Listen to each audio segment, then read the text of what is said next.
Hello friends, welcome back to study मानिया।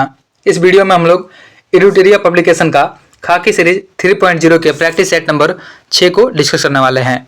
और पिछले वीडियो में हम लोगों ने प्रैक्टिस सेट नंबर 5 तक ऑलरेडी डिस्कस कर लिया है।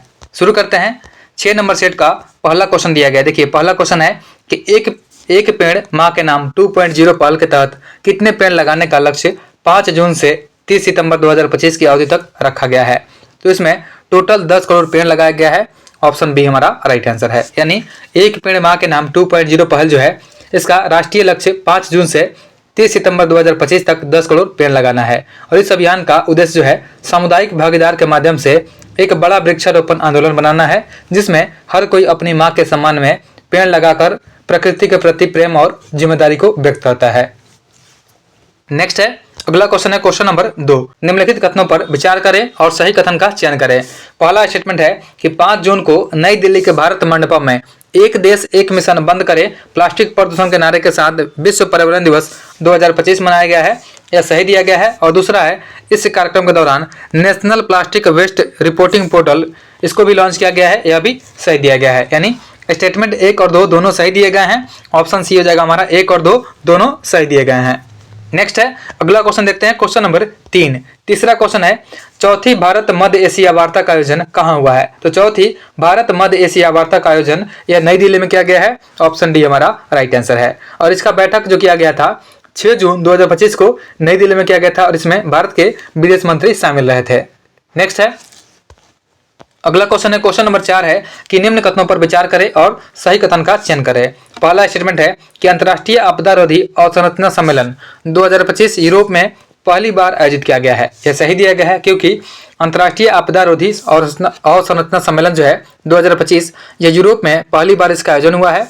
दूसरा है, इस सम्मेलन का विषय तटीय क्षेत्रों के लिए एक सुदृढ़ भविष्य को आकार देना है। यह भी सही है। और तीसरा है, इसका आयोजन 6 से 7 जून 2025 को किया गया है। यह भी सही दिया गया है। तो इसमें तीनों स्टेटमेंट जो है सही दिए गए हैं। ऑप्शन हो जाएगा हमारा, ऑप्शन बी हो जाएगा। 1, 2, 3 तीनों सही दिए गए हैं।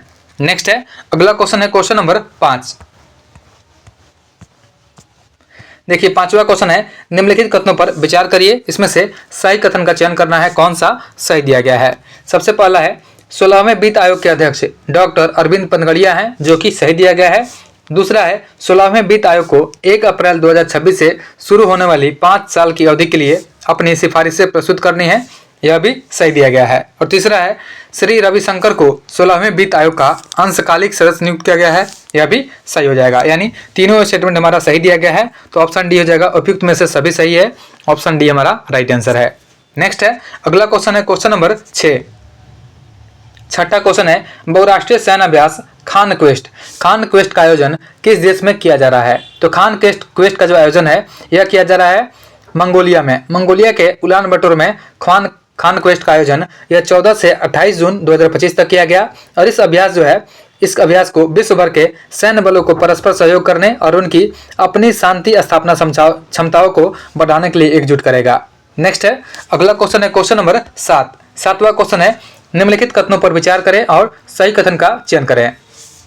स्टेटमेंट 1 है कि आयुष मंत्रालय के अंतर्गत केंद्रीय योग एवं प्राकृतिक चिकित्सा अनुसंधान परिषद यानी CCRYN ने नई दिल्ली के विज्ञान भवन में योग कनेक्ट नामक एक वैश्विक महत्व का कार्यक्रम आयोजित किया है, जो कि सही है। और दूसरा है, 21 जून को अंतर्राष्ट्रीय योग दिवस मनाया जाता है। यह भी सही दिया गया है। तो दोनों स्टेटमेंट सही है। ऑप्शन सी हो जाएगा हमारा। 1 और 2 दोनों सही दिए गए हैं। नेक्स्ट है, अगला क्वेश्चन है क्वेश्चन नंबर 8। 8वां क्वेश्चन है, प्रधानमंत्री 3 देशों की अपनी यात्रा में साइप्रस गणराज्य कनाडा के अतिरिक्त और किस देश में गए हैं। तो प्रधानमंत्री जो है 3 देशों की अपनी यात्रा में गए थे, जिसमें वो साइप्रस गणराज्य में गए थे, साथ ही साथ वो कनाडा गए थे और उसके बाद एक क्रोएशिया गए थे। ऑप्शन बी हो जाएगा हमारा क्रोएशिया। यानी प्रधानमंत्री मोदी ने जून 2025 में साइप्रस गणराज्य, कनाडा और क्रोएशिया सहित 3 देशों की आधिकारिक यात्रा संपन्न किया है, जिस दौरान वे अलग अलग बैठकों में शामिल भी हुए थे। नेक्स्ट है, अगला क्वेश्चन है क्वेश्चन नंबर 9।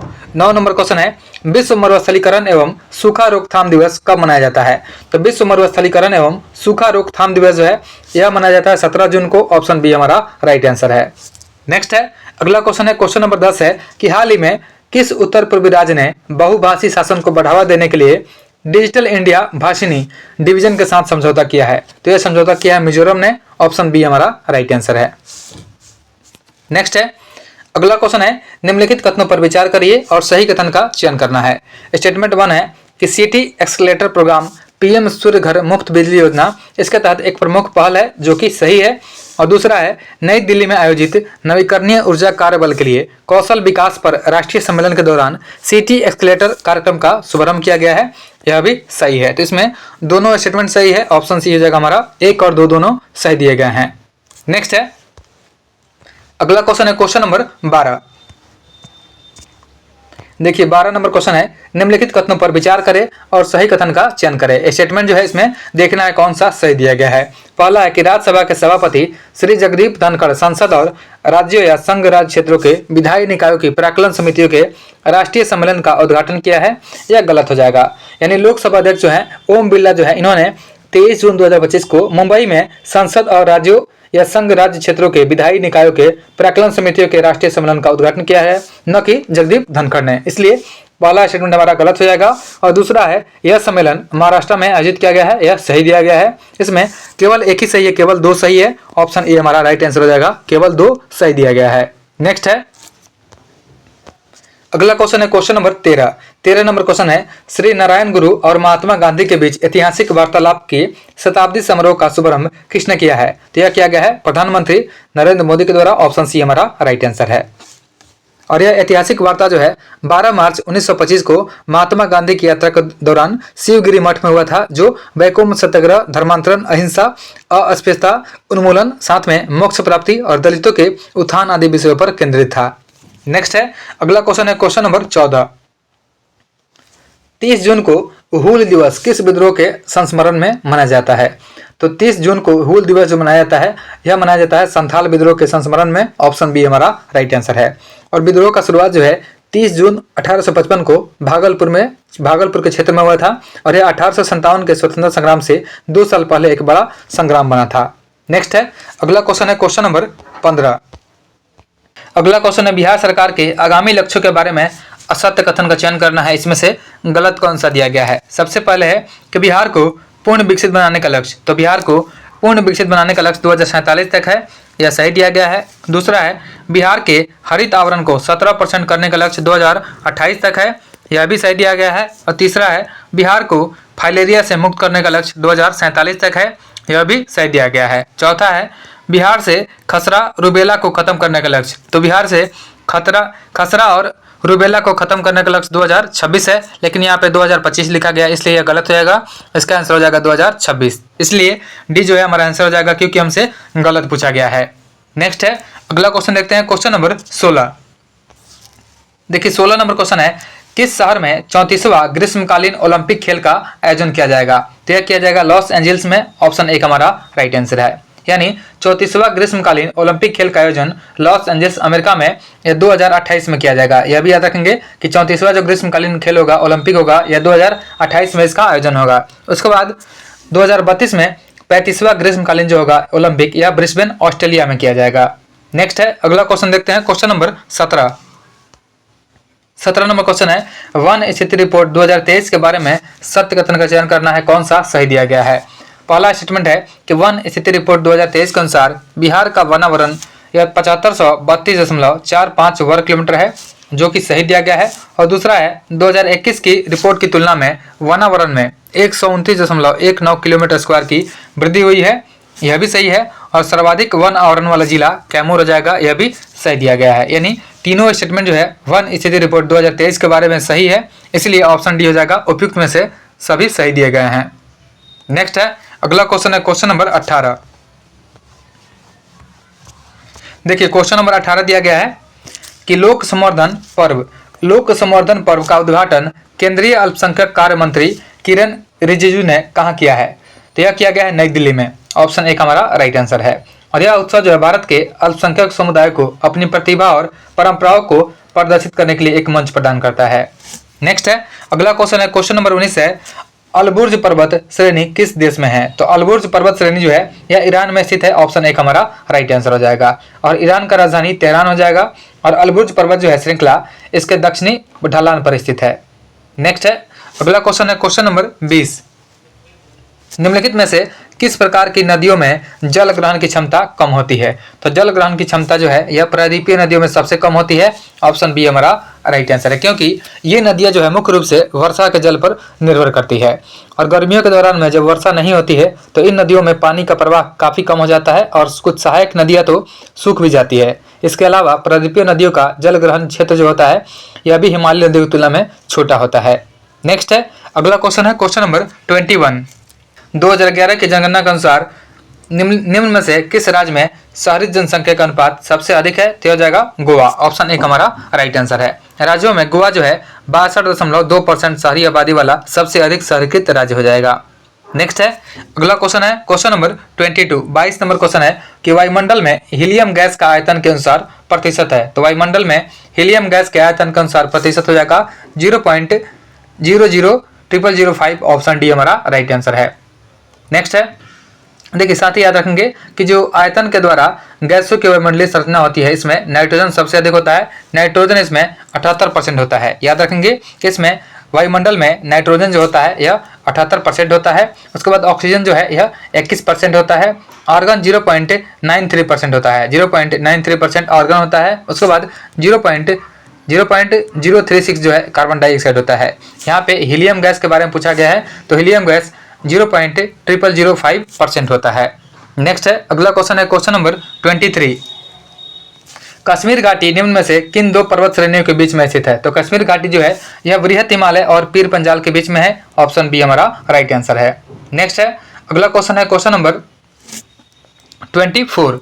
देखिए 24 नंबर क्वेश्चन दिया गया है कि अंतर्राष्ट्रीय तिथि रेखा किस महासागर से होकर के गुजरती है? तो अंतर्राष्ट्रीय तिथि रेखा जो है यह गुजरती है प्रशांत महासागर से। ऑप्शन डी हमारा राइट आंसर है। अंतर्राष्ट्रीय तिथि रेखा जो है एक काल्पनिक रेखा है जो प्रशांत महासागर से गुजरती है और अंतर्राष्ट्रीय तिथि रेखा के साथ जो है पार होने पर तारीख जो है ठीक एक दिन बदल जाती है। यानी पश्चिम से पूर्व की ओर डेट लाइन जो है इसको पार करने वाला एक यात्री था एक दिन आगे हो जाता है, जबकि पूरब से पश्चिम की डेट लाइन को पार करने वाला व्यक्ति जो होता है यह एक दिन पीछे हो जाता है।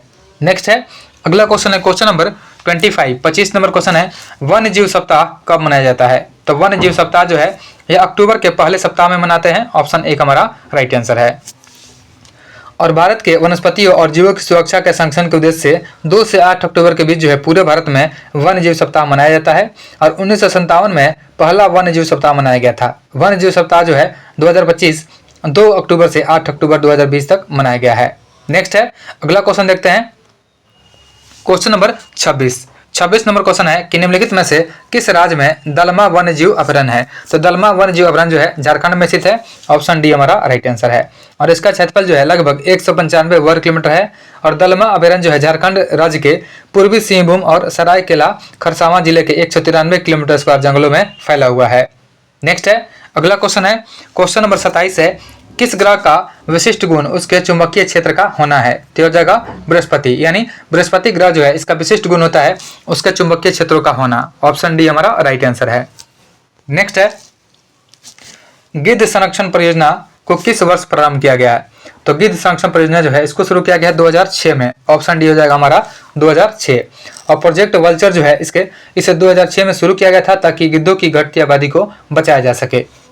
नेक्स्ट है, अगला क्वेश्चन है क्वेश्चन नंबर 29। भारत में पारिस्थितिकी का जनक किसे कहा जाता है? तो भारत में पारिस्थितिकी का जनक रामदेव मिश्रा को बोलते हैं। ऑप्शन सी हमारा राइट आंसर हो जाएगा, क्योंकि उन्होंने 1956 में international society for tropical ecology का स्थापना किया था। और पारिस्थितिकी तंत्र एक समुदाय है जिसमें जीवित और गैर जीवित दोनों घटक शामिल होते हैं। नेक्स्ट है, अगला क्वेश्चन है क्वेश्चन नंबर 30 है कि भारत में मिट्टी बचाओ आंदोलन कहाँ से प्रारंभ हुआ? तो भारत में मिट्टी बचाओ आंदोलन जो है यह मध्य प्रदेश से शुरू किया गया था। ऑप्शन डी हमारा राइट आंसर हो जाएगा। नेक्स्ट है, अगला क्वेश्चन है क्वेश्चन नंबर 31। देखिए 31 नंबर क्वेश्चन है कि समान कार्य के लिए समान वेतन भारतीय संविधान में निम्न में से किसमें सुनिश्चित किया गया है? तो समान कार्य के लिए समान वेतन जो है भारतीय संविधान में राज्य के नीति निर्देशक तत्वों में शामिल किया गया है। ऑप्शन सी हमारा राइट आंसर है। वहीं बात किया जाए आर्टिकल का, इसका वर्णन किया गया आर्टिकल 39 के क्लॉज ग में इसका वर्णन किया गया है, इसको भी याद रखेंगे। नेक्स्ट है, अगला क्वेश्चन है क्वेश्चन नंबर 32। निम्न में से किस अधिनियम के द्वारा अप्रत्यक्ष चुनाव प्रणाली का शुरुआत हुआ था? तो अप्रत्यक्ष चुनाव प्रणाली का शुरुआत किया गया था 1892 ईस्वी का भारत परिषद अधिनियम के द्वारा। ऑप्शन सी हमारा राइट आंसर है। नेक्स्ट है, अगला क्वेश्चन है क्वेश्चन नंबर 33। किसी राज्य में राष्ट्रपति शासन की घोषणा को मंजूरी देने वाला प्रस्ताव संसद के दोनों सदनों द्वारा निम्न में से किस बहुमत के द्वारा पारित किया जाता है? तो इसे साधारण बहुमत से पास करते हैं। ऑप्शन बी हमारा राइट आंसर है। यानी राष्ट्रपति शासन की घोषणा या इसको जारी कर रखने की मंजूरी जो है देने वाले प्रत्येक प्रस्ताव को संसद के किसी भी सदन के द्वारा पारित कर सकते हैं। और किसी राज्य में उद्घोषणा और राष्ट्रपति शासन जारी रखने का संसद के प्रस्ताव को पारित करने के लिए केवल एक साधारण बहुमत का होना आवश्यक होता है। और साधारण बहुमत जो है दोनों सदनों में से किसी में भी उपस्थित और मतदान करने वाले सदस्यों के 50% से अधिक बहुमत हो सकते हैं। नेक्स्ट है, अगला क्वेश्चन है क्वेश्चन नंबर 34। 34 नंबर क्वेश्चन है कि भारतीय संविधान में कैबिनेट शब्द का प्रयोग केवल एक जगह किसके तहत हुआ है? तो भारतीय संविधान में कैबिनेट शब्द का प्रयोग जो है केवल एक जगह हुआ है, आर्टिकल 352 में। ऑप्शन एक हमारा राइट आंसर है। अनुच्छेद 352 जो है भारत के राष्ट्रपति द्वारा आपातकाल के उद्घोषणा से संबंधित है। नेक्स्ट है, अगला क्वेश्चन है कि भारतीय राजनीति के इतिहास में अभी तक कुल कितनी बार दोनों सदनों की संयुक्त बैठक बुलाई गई है? तो अभी तक टोटल 3 बार दोनों सदनों की बैठक बुलाई गई है। ऑप्शन एक हमारा राइट आंसर हो जाएगा। देखिए, भारतीय राजनीति के इतिहास में अब तक जो है 3 बार सदन को संयुक्त बैठक को बुलाया गया है। और यह बैठक जो है दहेज निषेध विधेयक 1960 में, बैंकिंग सेवा आयोग विधेयक जो है 1977 में और आतंकवाद निरोध विधेयक 2002 के लिए बुलाया गया था। पहला जो बुलाया गया था दहेज के लिए यह 1961 में बुलाया गया था, 60 के लिए 61 में बुलाया गया था। और दूसरा संयुक्त बैठक जो है 1978 में बैंकिंग सेवा आयोग यानी विधेयक 1977 के लिए बुलाया गया था। और तीसरा जो है 2002 में आतंकवाद निरोधक विधेयक 2002 के लिए बुलाया गया था। नेक्स्ट है, अगला क्वेश्चन है क्वेश्चन नंबर 36। देखिए, क्वेश्चन नंबर 36 है कि पंचायतों को संवैधानिक आधार प्रदान करने की सिफारिश सर्वप्रथम किस समिति ने किया था? तो पंचायतों को संवैधानिक आधार प्रदान करने का सिफारिश जो किया गया था यह लक्ष्मीमल सिंधवी समिति के द्वारा किया गया था। ऑप्शन डी हमारा राइट आंसर हो जाएगा। नेक्स्ट है, अगला क्वेश्चन देखते हैं क्वेश्चन नंबर 37। 37 नंबर क्वेश्चन है, राष्ट्रीय मानवाधिकार आयोग के सदस्यों का कार्यकाल होता है। तो राष्ट्रीय मानवाधिकार आयोग के सदस्यों का कार्यकाल या 3 वर्ष या 70 वर्ष की उम्र तक होता है, जो भी पहले हो जाए। तो ऑप्शन बी हमारा राइट आंसर है। और इस अधिनियम को 2019 में संशोधित किया गया और सदस्यों के साथ जो है अध्यक्ष का कार्यकाल 5 वर्षों से घटा करके 3 वर्ष किया गया था। यानी यह पहले जो है 5 वर्षों का था। और साथ ही याद रखेंगे कि भारत का राष्ट्रीय मानवाधिकार आयोग जो है 12 अक्टूबर 1993 को स्थापित हुआ था। नेक्स्ट है, अगला क्वेश्चन है क्वेश्चन नंबर 38। 38 नंबर क्वेश्चन है, भारतीय संविधान के किस अनुच्छेद में यह उल्लेख किया गया है कि भारत के प्रत्येक नागरिक को अपनी विशिष्ट भाषा, लिपि और संस्कृति को बनाए रखने का अधिकार होगा? तो यह वर्णन किया गया है अनुच्छेद 29 में। ऑप्शन बी हमारा राइट आंसर है। और यह अनुच्छेद जो है संविधान में निहित मूल अधिकारों का एक भाग है और विशेष रूप से सांस्कृतिक और शैक्षणिक अधिकारों की श्रेणी के अंतर्गत आता है। नेक्स्ट है, अगला क्वेश्चन है क्वेश्चन नंबर 39। सूचना का अधिकार अधिनियम कब लागू हुआ था? तो सूचना का अधिकार अधिनियम जो है यह 12 अक्टूबर 2005 को लागू हुआ था। ऑप्शन एक हमारा राइट आंसर है। देखिए, सूचना का अधिकार अधिनियम जो है इसको संसद के द्वारा पारित होने के बाद 15 जून 2005 को तत्कालीन राष्ट्रपति डॉक्टर APJ अब्दुल कलाम के द्वारा स्वीकृति प्रदान किया गया था और 12 अक्टूबर 2005 को इसको प्रभावी माना गया था। नेक्स्ट है, अगला क्वेश्चन है क्वेश्चन नंबर 40 है कि निम्न में से किस अनुच्छेद के तहत मनरेगा कार्यक्रम को लाया गया है? तो मनरेगा कार्यक्रम को अनुच्छेद 43 के तहत लाया गया है। ऑप्शन डी हमारा राइट आंसर है। यानी भारतीय संविधान के तहत जो है भाग 4 में अनुच्छेद 36 से 51 तक राज्य के नीति निर्देशक तत्वों को दिया गया है और अनुच्छेद 43 के अंतर्गत सभी कर्मकारों के लिए निर्वाह, मजदूरी, शिष्ट जीवन स्तर तथा सामाजिक और सांस्कृतिक अवसर का प्रदान करना इसमें शामिल है। इसलिए अनुच्छेद 43 में इसका वर्णन किया गया है मनरेगा कार्यक्रम का। नेक्स्ट है, अगला क्वेश्चन है क्वेश्चन नंबर 41। बेरूवारी संघ मामला संबंधित है। तो बेरूवारी संघ मामला जो है यह उद्देशिका संविधान का हिस्सा नहीं है, इससे संबंधित है। ऑप्शन बी हमारा राइट आंसर है। यानी बेरूवारी जो संघ मामला है इसमें कहा गया कि प्रस्तावना जो है संविधान का हिस्सा नहीं है। और बेरूवारी यूनियन जो है वाद 1960 में सर्वोच्च न्यायालय ने निर्णय दिया कि जहाँ संविधान की भाषा संदिग्ध हो वहाँ प्रस्तावना विधि के निर्वचन में सहायता करती है। नेक्स्ट है, अगला क्वेश्चन है क्वेश्चन नंबर 42। देखिए, अगला क्वेश्चन देखते हैं क्वेश्चन नंबर 42 नंबर क्वेश्चन दिया गया है। अगला क्वेश्चन है क्वेश्चन नंबर 43। 43 नंबर क्वेश्चन है, change the given sentence into direct speech. इसे डायरेक्ट स्पीच में चेंज करना है। दिया गया है it is snowing, she asked. तो इसको चेंज करेंगे तो यह हो जाएगा she asked if it was snowing. Option B हमारा राइट आंसर है। नेक्स्ट है अगला क्वेश्चन है क्वेश्चन नंबर 44, 44 नंबर क्वेश्चन है select the correct passive of the given sentence he ate pizza ravenously. इसका आंसर हो जाएगा pizza was eaten ravenously by him. Option B हमारा राइट आंसर है। नेक्स्ट है इति प्लस आदि यानी इत्यादि में कौन सा संधि है? तो इत्यादि में इसमें यण संधि हो जाएगा। ऑप्शन बी हमारा राइट आंसर है। नेक्स्ट है अगला क्वेश्चन देखते हैं क्वेश्चन नंबर 46, मैं कलम से लिखता हूं इस वाक्य में कौन सा कारक है? तो मैं कलम से लिखता हूं इस वाक्य में करण कारक है। ऑप्शन डी हमारा राइट आंसर है। करण कारक का मतलब होता है साधन, यानी वाक्य में कर्ता जिस साधन या माध्यम से क्रिया करता है उसी को हम लोग करण कारक बोलते हैं। इसलिए यहाँ पे कलम से लिखता हूं तो यह करण कारक हो जाएगा। नेक्स्ट है अगला क्वेश्चन है कालिंदी का पर्यायवाची शब्द क्या है? तो कालिंदी का पर्यायवाची शब्द हो जाएगा जमुना, यानी जमुना नदी जो है इसे कालिंदी नाम से भी पुकारा गया है। इसे अर्कजा और अर्कसूता भी कहा गया है, तो इसलिए ऑप्शन डी हमारा राइट आंसर हो जाएगा। नेक्स्ट है अगला क्वेश्चन है क्वेश्चन नंबर 48, 48 नंबर क्वेश्चन है जो कि मैथ दिया गया है। इसका आंसर हो जाएगा 5/12। नेक्स्ट है अगला क्वेश्चन है क्वेश्चन नंबर 49। देखिए 49 नंबर जो क्वेश्चन है यहाँ पे भी मैथ दिया गया है, तो 49 नंबर का जो आंसर हो जाएगा ये ऑप्शन हो जाएगा सी हो जाएगा 1:1। ऑप्शन सी हमारा राइट आंसर है।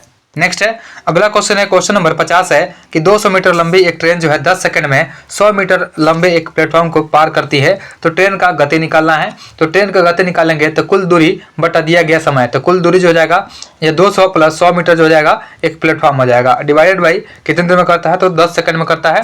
यहाँ पे 10 सेकंड में तो 30 मीटर पर सेकंड। ऑप्शन बी हमारा राइट आंसर हो जाएगा। नेक्स्ट है अगला क्वेश्चन है क्वेश्चन नंबर 51, 51 नंबर क्वेश्चन है। इसका आंसर हो जाएगा ऑप्शन सी 94 हो जाएगा।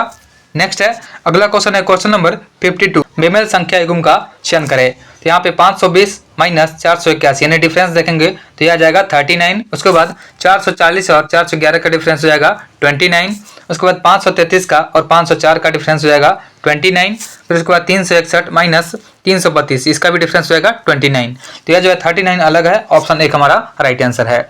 नेक्स्ट है अगला क्वेश्चन है क्वेश्चन नंबर 53, इसका आंसर हो जाएगा ऑप्शन एक हो जाएगा 185। नेक्स्ट है अगला क्वेश्चन देखते हैं क्वेश्चन नंबर 54, 54 नंबर क्वेश्चन दिया गया है कि महात्मा बुद्ध ने अपना पहला धर्म चक्र प्रवर्तन किस स्थान पर किया था? तो महात्मा बुद्ध ने अपना पहला धर्म चक्र प्रवर्तन सारनाथ में किया था। ऑप्शन बी हमारा राइट आंसर हो जाएगा। नेक्स्ट है अगला क्वेश्चन है क्वेश्चन नंबर 55, 55 नंबर क्वेश्चन है कि अशोक के किस शिलालेख में आत्मनियंत्रण की शिक्षा दिया गया है?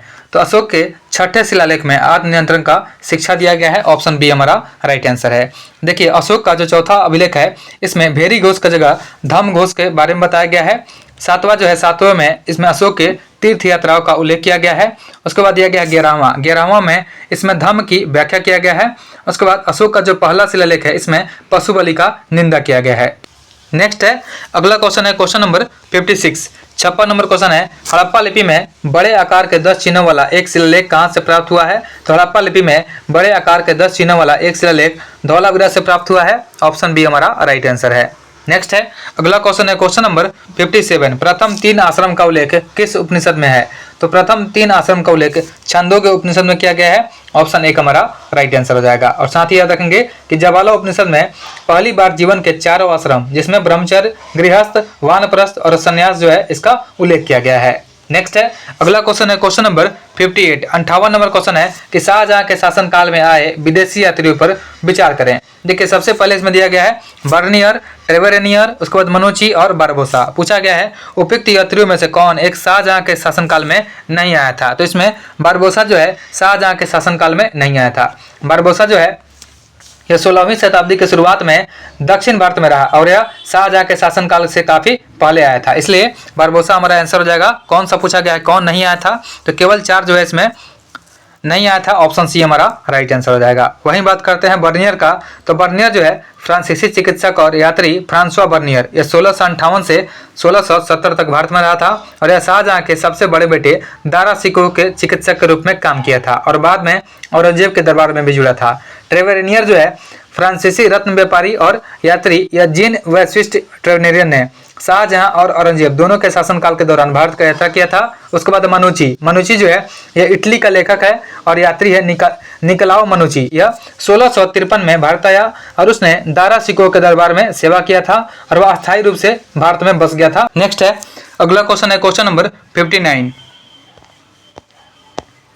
देखिए 59 नंबर क्वेश्चन दिया गया है, मछीवाड़ा का युद्ध कब लड़ा गया था? तो मछीवाड़ा का युद्ध जो है यह मई 1555 में लड़ा गया था। ऑप्शन सी हमारा राइट आंसर है। और यह युद्ध जो है हुमायूं और नसीब खान और तातार खान यानी सूरी साम्राज्य के अफगान सेनापति के बीच लड़ा गया था, जिसमें मुगलों की विजय हुई थी। नेक्स्ट है, अगला क्वेश्चन है, क्वेश्चन नंबर 60 है, तारीख ए फिरोजशाही की रचना किसके द्वारा किया गया है? तो तारीख ए फिरोजशाही की रचना जियाउद्दीन बर्नी ने किया था। ऑप्शन बी हमारा राइट आंसर हो जाएगा। नेक्स्ट है, अगला क्वेश्चन देखते हैं, क्वेश्चन नंबर 61। 61 नंबर क्वेश्चन है, निम्नलिखित में किसे मुगल बादशाह द्वारा निजाम उल मुल्क की उपाधि प्रदान किया गया था? तो यह किया गया था चिनकलिज खां को। ऑप्शन बी हमारा राइट आंसर है। यानी चिनकलिज खां जो है इसे आसफ जहां प्रथम के नाम से जानते हैं और 1713 में मुगल बादशाह फर्रुखसियर ने इन्हें निजाम उल मुल्क की उपाधि से प्रदान किया था। और जब इन्हें दक्कन का वायसराय नियुक्त किया गया तो बाद में 1724 में इन्होंने हैदराबाद राज्य का स्थापना किया था।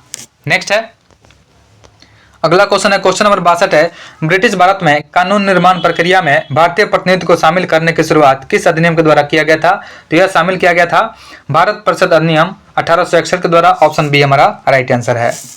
नेक्स्ट है, अगला क्वेश्चन है, क्वेश्चन नंबर 63 नंबर क्वेश्चन दिया गया है कि निम्न में से किसने अंग्रेजी स्वर्ण मुद्रा को भारत की कानूनी मुद्रा घोषित किया था? तो यह घोषित किया था लॉर्ड कर्जन ने। ऑप्शन डी हमारा राइट आंसर है। यानी लॉर्ड कर्जन जो है 1899 में कर्जन जो है इसने ब्रिटिश मुद्रा को भारत में कानूनी मुद्रा घोषित किया और इस व्यवस्था के तहत जो है 1 पाउंड स्टर्लिंग को 15 रुपए के बराबर मूल्य पर कानूनी रूप में स्वीकार किया गया था।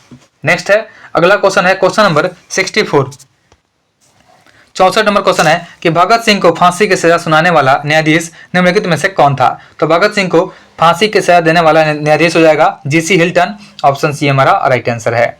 नेक्स्ट है, अगला क्वेश्चन देखते हैं, क्वेश्चन नंबर 65। देखिए क्वेश्चन नंबर 65 दिया गया है कि नवजीवन समाचार पत्र के संपादक कौन थे? तो नवजीवन समाचार पत्र के संपादक महात्मा गांधी थे।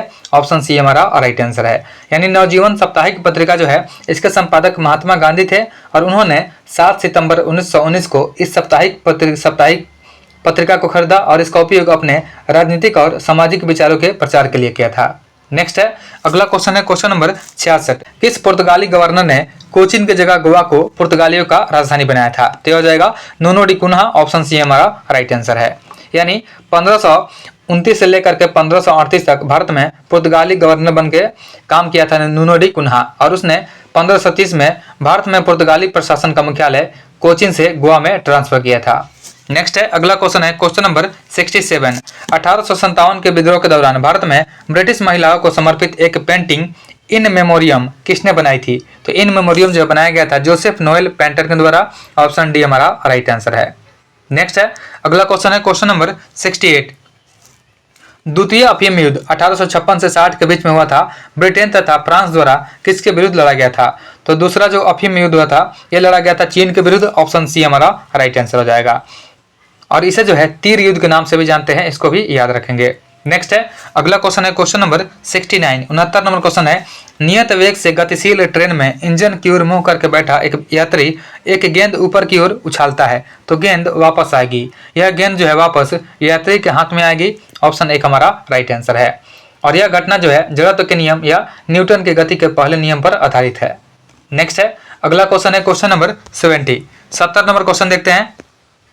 देखिए 70 नंबर क्वेश्चन दिया गया है कि फ्लेमिंग के दाएं हाथ के नियम का प्रयोग किसकी दिशा का पता लगाने के लिए किया जाता है? तो फ्लेमिंग के दाएं हाथ के नियम का प्रयोग जो होता है प्रेरित धारा की दिशा का पता लगाने के लिए करते हैं। ऑप्शन एक हमारा राइट आंसर हो जाएगा और इस नियम के अनुसार जो है यदि तर्जनी अंगूठे और दाहिने हाथ की केंद्रीय उंगली एक दूसरे के लंबवत रखी जाती है तो जैसे कि अंगूठा जो है या कंडक्टर की दिशा में, तर्जनी चुंबकीय क्षेत्र की दिशा में और इसकी केंद्रीय उंगली जो होती है प्रेरित धारा की दिशा में इंगित करती है। नेक्स्ट है, अगला क्वेश्चन है, क्वेश्चन नंबर 71। जल विद्युत का उत्पादन निम्न में से किस सिद्धांत पर कार्य करता है? तो जल विद्युत का उत्पादन जो है यह काम करता है गुरुत्वीय स्थितिज ऊर्जा पर और साथ ही साथ ऊर्जा संरक्षण के सिद्धांत पर। यानी 1 और 2 इसमें दोनों शामिल हो जाएगा। ऑप्शन ए हमारा राइट आंसर है। नेक्स्ट है, अगला क्वेश्चन है, क्वेश्चन नंबर 72। देखिए 72 नंबर क्वेश्चन दिया गया है, यदि किसी वस्तु को अवतल दर्पण के वक्रता केंद्र पर रखा जाता है तो इसका प्रतिबिंब कैसा बनेगा? तो यदि किसी वस्तु को अवतल दर्पण के वक्रता केंद्र पर रखा जाता है तो इसका प्रतिबिंब जो है वास्तविक और समान आकार का बनता है। ऑप्शन सी हमारा राइट आंसर है। नेक्स्ट है, अगला क्वेश्चन है क्वेश्चन नंबर 73। 73 नंबर क्वेश्चन है, एक लेंस में +2 डायोप्टर की शक्ति है, लेंस की किस्म या प्रकृति और इसकी फोकल लंबाई क्या होगी। यह हो जाएगा, यह उत्तल दर्पण हो जाएगा क्योंकि प्लस दिया गया पॉजिटिव, और जो क्षमता होता है लेंस का यह P = 1/f होता है। तो यहाँ पे जब इसे ज्ञात करेंगे तो f जो आ जाएगा 1/2 मतलब हो जाएगा प्लस 0.5 मीटर हो जाएगा, तो प्लस 0.5 मीटर, और यह उत्तल हो जाएगा। ऑप्शन एक हमारा राइट आंसर हो जाएगा। नेक्स्ट है अगला क्वेश्चन है क्वेश्चन नंबर 74। विद्युत चालकता की इकाई है, तो विद्युत चालकता जो होता है यह होता है 1/r। तो 1/r जो होता है जिसे हम लोग बोलते हैं महो बोलते हैं, इसलिए ऑप्शन एक हमारा राइट आंसर है। नेक्स्ट है अगला क्वेश्चन देखते हैं क्वेश्चन नंबर 75। देखिए 75 नंबर क्वेश्चन दिया गया है कि पुराने तैल चित्रों के रंगों का फिर से उभारने के लिए किसका प्रयोग किया जाता है। तो पुराने तैल चित्रों के रंगों को फिर से उभारने के लिए प्रयोग किया जाता है हाइड्रोजन परऑक्साइड का। ऑप्शन बी हमारा राइट आंसर हो जाएगा। नेक्स्ट है अगला क्वेश्चन है क्वेश्चन नंबर 76। 100 डिग्री सेल्सियस निम्न में से किसके बराबर है। तो 100 डिग्री सेल्सियस जो है यह 212 डिग्री फ़ारेनहाइट के बराबर है। ऑप्शन डी हमारा राइट आंसर है। देखिए फ़ारेनहाइट जब निकालेंगे तो इसका फॉर्मूला होता है C × 9/5 + 32।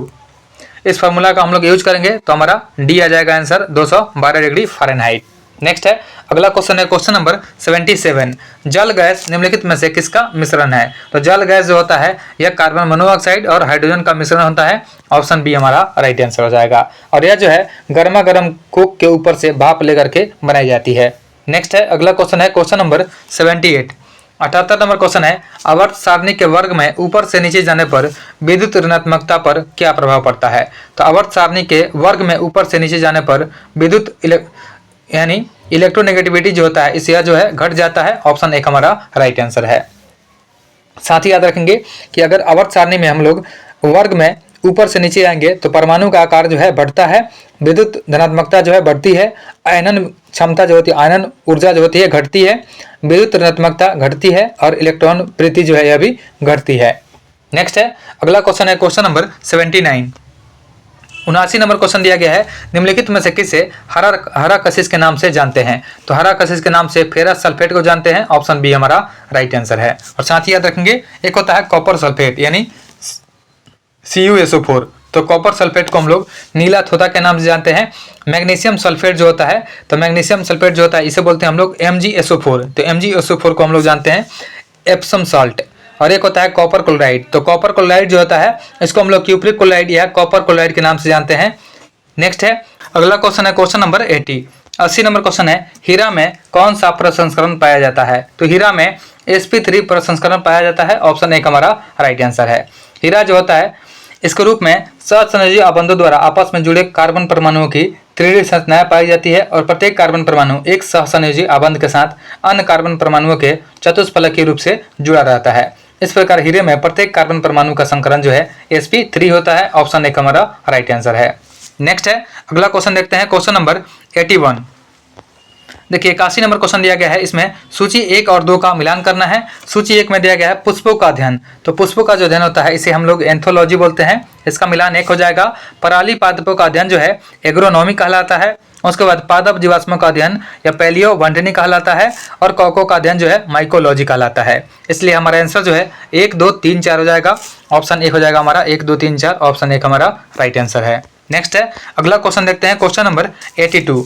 किसी जीवित शरीर के भीतर कोशिका या ऊतक की मृत्यु को क्या कहते हैं। तो किसी जीवित शरीर के भीतर कोशिका या ऊतक की मृत्यु को या नेक्रोसिस कहा जाता है। ऑप्शन बी हमारा राइट आंसर हो जाएगा। नेक्स्ट है अगला क्वेश्चन है क्वेश्चन नंबर 83 नंबर क्वेश्चन है कि निम्न में कौन एक प्रकार का रेशेदार प्रोटीन का उदाहरण है। तो रेशेदार प्रोटीन का उदाहरण हो जाएगा केराटिन। ऑप्शन सी हमारा राइट आंसर है। केराटिन जो होता है एक संरचनात्मक रेशेदार प्रोटीन है जो बालों और नाखूनों और त्वचा की बाहरी परत के साथ साथ जानवरों में सींग, खुर और पंखों में पाया जाता है, और यह आमतौर पर पानी में अघुलनशील होता है और मजबूती और सुरक्षा प्रदान करता है। नेक्स्ट है अगला क्वेश्चन है क्वेश्चन नंबर 84। विटामिन B3 किसके उपापचय में सहायक है। तो विटामिन B3 जो है यह ट्रिप्टोफैन एमिनो एसिड के उपापचय में सहायक है। ऑप्शन एक हमारा राइट आंसर है। देखिए विटामिन B3 जो होता है इसको हम लोग बोलते हैं नियासिन, और यह शरीर में ट्रिप्टोफैन एमिनो एसिड के उपापचय यानी मेटाबॉलिज्म में सहायक होता है। नेक्स्ट है अगला क्वेश्चन है क्वेश्चन नंबर 85। देखिए 85 नंबर क्वेश्चन दिया गया है, कॉकरोच में हृदय कोष्ठों की संख्या होती है। तो कॉकरोच में हृदय कोष्ठों की संख्या 13 होती है। ऑप्शन डी हमारा राइट आंसर है। नेक्स्ट है, अगला क्वेश्चन देखते हैं। क्वेश्चन नंबर 86 है, टेकोफेरॉल किस विटामिन का रासायनिक नाम है? तो टेकोफेरॉल जो है विटामिन ई का रासायनिक नाम है। ऑप्शन एक हमारा राइट आंसर है। इसमें अगला ऑप्शन दिया गया है विटामिन B12। तो विटामिन B12 जो है साइनोकोबालामिन इसका रासायनिक नाम होता है। उसके बाद विटामिन के का जो नाम होता है यह होता है फाइलोक्विनोन होता है। विटामिन डी जो होता है, विटामिन डी का नाम कैल्सीफेरॉल होता है और विटामिन सी का नाम एस्कॉर्बिक एसिड होता है। नेक्स्ट है, अगला क्वेश्चन है क्वेश्चन नंबर 87। 87 नंबर क्वेश्चन है, सूची 1 और 2 का मिलान करेंगे। इसमें सूची 1 में दिया गया है सबसे पहले लाइपेज। तो लाइपेज जो होता है वसा विघटन और एंजाइम के लिए काम करता है। इसका काम होता है वसा का विघटन, इसलिए इसका मिलान जो हो जाएगा हमारा 4 हो जाएगा। उसके बाद है ट्रिप्सिन। तो ट्रिप्सिन जो होता है यह प्रोटीन का पाचन करता है। एमाइलेज जो होता है यह कार्बोहाइड्रेट का पाचन करता है। और इरेप्सिन जो होता है पॉलीपेप्टाइड्स को अमीनो एसिड में चेंज करता है। इसका मिलान 2 हो जाएगा। तो 4, 3, 1, 2 हमारा आंसर है। ऑप्शन एक हमारा राइट आंसर है। नेक्स्ट है, अगला क्वेश्चन है क्वेश्चन नंबर 88। 88 नंबर क्वेश्चन दिया गया है कि निम्नलिखित में से किस वर्ग के जंतु समतापी होते हैं? तो समतापी होते हैं या पक्षी हो जाएंगे, यानी एप्स के जो एप्स होते हैं, एप्स यानी पक्षी वर्ग जो होता है यह समतापी होते हैं। ऑप्शन डी हमारा राइट आंसर है। नेक्स्ट है, अगला क्वेश्चन है क्वेश्चन नंबर 89। 89 नंबर क्वेश्चन है, कोर मुद्रास्फीति को परिभाषित किया जाता है। तो कोर मुद्रास्फीति को परिभाषित कर सकते हैं खाद्य मुद्रास्फीति तथा ईंधन मुद्रास्फीति दोनों को छोड़ करके शीर्षक मुद्रास्फीति से। ऑप्शन डी हमारा राइट आंसर हो जाएगा। नेक्स्ट है, अगला क्वेश्चन है क्वेश्चन नंबर 90। देखिए 90 नंबर क्वेश्चन दिया गया है कि नगद आरक्षित अनुपात यानी CRR और खुले बाजार की संक्रियाओं में विचरण किसके साधन है? तो यह जो है मौद्रिक नीति के साधन है। ऑप्शन डी हमारा राइट आंसर हो जाएगा। अगला क्वेश्चन है क्वेश्चन नंबर 91। 91 नंबर क्वेश्चन है, निम्नलिखित में से कौन अप्रत्यक्ष कर का उदाहरण है? तो अप्रत्यक्ष कर का उदाहरण सीमा शुल्क हो जाएगा। ऑप्शन सी हमारा राइट आंसर है। सीमा शुल्क जो है एक प्रकार का अप्रत्यक्ष कर है जो किसी देश में आयातित या निर्यातित वस्तुओं पर लगाया जाता है और यह सरकार द्वारा राजस्व उत्पन्न करने और घरेलू उद्योगों को विदेशी प्रतिस्पर्धा से बचाने के लिए लगाया जाता है। नेक्स्ट है, अगला क्वेश्चन है क्वेश्चन नंबर 92। आजादी के बाद से अब तक कितनी बार भारतीय रुपए का अवमूल्यन किया गया है? तो आजादी के बाद से अब तक भारतीय रुपए का टोटल 3 बार अवमूल्यन किया गया है। ऑप्शन बी हमारा राइट आंसर है। पहली बार अवमूल्यन किया गया था 1949 में, दूसरी बार 1966 में और तीसरी बार 1991 में। नेक्स्ट है, अगला क्वेश्चन है क्वेश्चन नंबर 93 है, आरबीआई का लेखा वर्ष है। तो आरबीआई का लेखा वर्ष 1 अप्रैल से 31 मार्च तक होता है। ऑप्शन डी हमारा राइट आंसर है। नेक्स्ट है, अगला क्वेश्चन है क्वेश्चन नंबर 94। 94 नंबर क्वेश्चन है, विदेशी मुद्रा भंडार यानी फॉरेन एक्सचेंज रिजर्व के अंतर्गत शामिल होते हैं। तो जो विदेशी मुद्रा भंडार होते हैं इसमें शामिल होते हैं विशेष आहरण अधिकार यानी SDR शामिल होता है, IMF के पास रिजर्व कोष शामिल होता है, स्वर्ण भंडार शामिल होता है और विदेशी परिसंपत्तियां भी शामिल होती है, यानी 1, 2, 3, 4 सभी शामिल है। ऑप्शन डी हमारा राइट आंसर है। नेक्स्ट है, अगला क्वेश्चन देखते हैं क्वेश्चन नंबर 95। देखिए 95 नंबर क्वेश्चन दिया गया यहाँ पे कि सीमा सुरक्षा बल की स्थापना किस वर्ष किया गया था? तो सीमा सुरक्षा बल का स्थापना किया गया था 1965 में। ऑप्शन सी हमारा राइट आंसर है। और BSF जो है अब दुनिया की सबसे बड़ी सीमा की रक्षा करने वाली सेनाओं में से एक है। नेक्स्ट है, अगला क्वेश्चन है क्वेश्चन नंबर 96। 96 नंबर क्वेश्चन दिया गया है, रीगा निम्न में से किस देश की राजधानी है? तो रीगा जो है यह राजधानी हो जाएगा लातविया का। ऑप्शन सी हमारा राइट आंसर हो जाएगा। देखिए लिथुआनिया जो है, लिथुआनिया का राजधानी विनीसियस होता है। उसके बाद कोसोवा इसका राजधानी प्रिस्टिना होता है और मैसेडोनिया जो है यह उत्तरी मैसेडोनिया इसका राजधानी स्कोपे हो जाएगा। नेक्स्ट है, अगला क्वेश्चन है क्वेश्चन नंबर 97। 97 नंबर क्वेश्चन है, अमजद अली खां का संबंध किस वाद्य यंत्र से है? तो अमजद अली खान जो है इनका संबंध सरोद से हो जाएगा। ऑप्शन डी हमारा राइट आंसर है। और वह एक भारतीय शास्त्रीय सरोद वादक हैं जो अपने स्पष्ट और तेज अखाड़ों के तानों के लिए जाने जाते हैं। और उनका जन्म जो है एक शास्त्रीय संगीत परिवार में हुआ था और उन्होंने 1960 के दशक में अंतर्राष्ट्रीय स्तर पर प्रदर्शन किया था और उन्होंने पहली बार 1963 में संयुक्त राज्य अमेरिका में प्रदर्शन किया था। नेक्स्ट है, अगला क्वेश्चन है क्वेश्चन नंबर 98 है कि राष्ट्रीय अंतरिक्ष दिवस कब मनाया जाता है? तो राष्ट्रीय अंतरिक्ष दिवस जो है यह 23 अगस्त को मनाते हैं। ऑप्शन सी हमारा राइट आंसर है। नेक्स्ट है, अगला क्वेश्चन है क्वेश्चन नंबर 99 है कि अनु रानी निम्नलिखित में से किस खेल से संबंधित है? तो अनु रानी जो है इनका संबंध हो जाएगा भाला फेंक से। ऑप्शन एक हमारा राइट आंसर हो जाएगा। नेक्स्ट है, अगला क्वेश्चन देखते हैं क्वेश्चन नंबर 100। लास्ट क्वेश्चन है इस सेट का, अखिल भारतीय आयुर्विज्ञान संस्थान कहाँ स्थित है? तो अखिल भारतीय आयुर्विज्ञान संस्थान जो है नई दिल्ली में स्थित है। ऑप्शन सी हमारा राइट आंसर है। और इसे 1956 में, देखिए 1956 में संसद के एक अधिनियम के माध्यम से स्थापित किया गया था और यह जो है स्वास्थ्य एवं परिवार कल्याण मंत्रालय के तहत स्वायत्त रूप से संचालित किया जाता है। और एम्स दिल्ली का वर्तमान निदेशक जो है एम श्रीनिवास हैं।